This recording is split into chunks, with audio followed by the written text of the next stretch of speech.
Penyebab takut pada seseorang, sains di balik nervous, dan cara mengatasinya.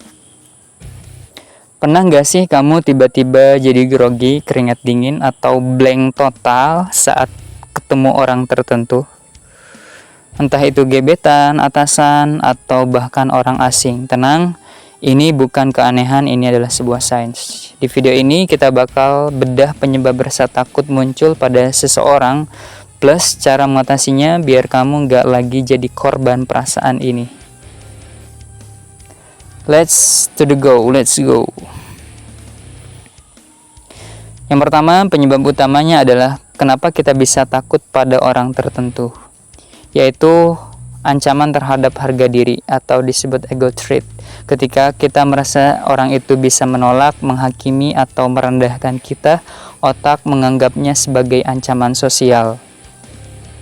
Fakta ilmiah studi di fMRI di University of Michigan membuktikan penolakan sosial aktifkan area otak yang sama seperti rasa sakit fisik, anterior cingulate cortex.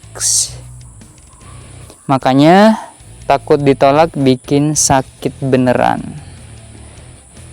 Kemudian ketidakpastian dan kurang kontrol. Kita takut pada orang yang perilakunya sulit ditebak, misalkan atasan galak atau gebetan yang mudi. Penjelasan sains, otak manusia berevolusi untuk membenci ketidakpastian. Menurut Journal of Neuroscience, ketidakpastian picu amigdala, pusat rasa takut, 2 kali lebih kuat daripada ancaman yang jelas. Kemudian, trauma atau ingatan negatif di masa lalu.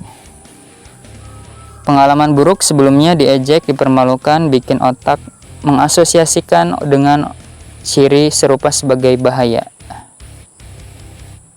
Mekanisme otak ini disebut conditional fear response.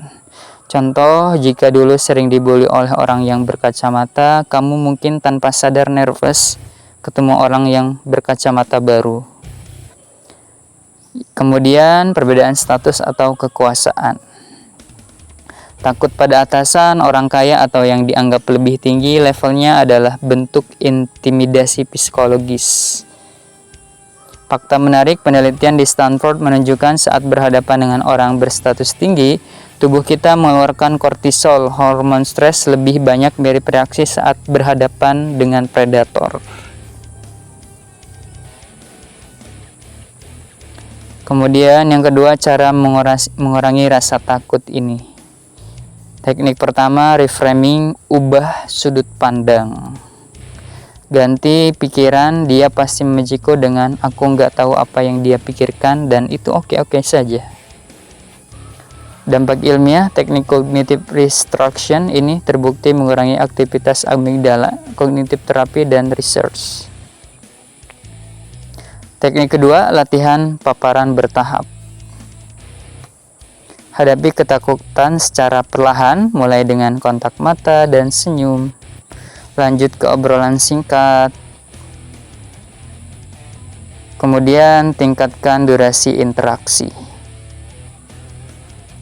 Sains di balik ini, paparan berulang bikin otak belajar bahwa ancaman itu adalah sebuah ilusi atau neuroplastisitas. Teknik 3, power pose 2 menit sebelum berinteraksi.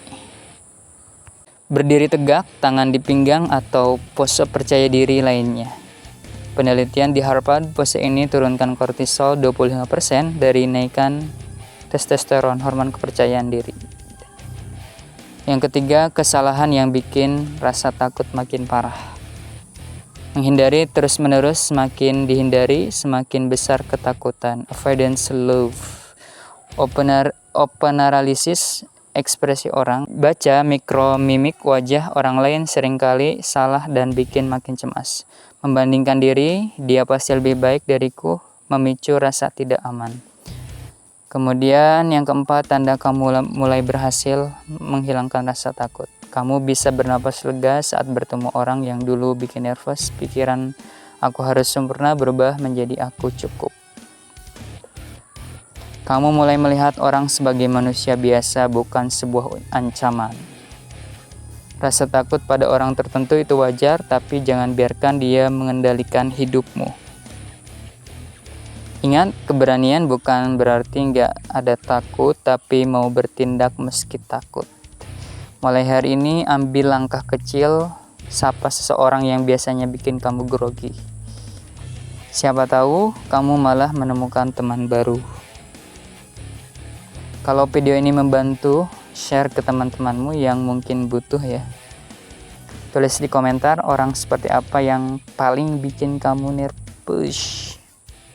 Sampai jumpa di video berikutnya. Wassalamualaikum warahmatullahi wabarakatuh.